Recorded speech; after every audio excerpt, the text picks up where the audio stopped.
Hello guys, আসসালামু আলাইকুম। আমি সুমন সর্দার, নর্থ সাইপ্রাস থেকে বলছি।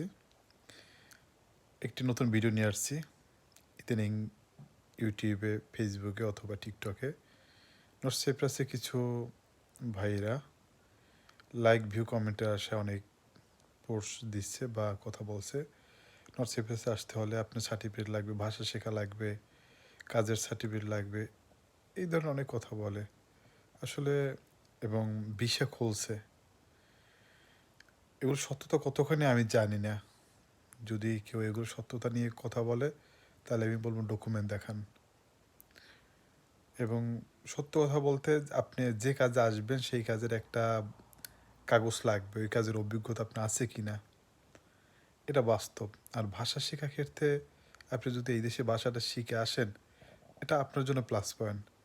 কিন্তু দক্ষিণ কোরিয়া অথবা জাপানের মতো ওই রকম সিস্টেম হবে না যে আপনার ভাষা শিখে তারপর এই দেশে যাওয়া লাগবে।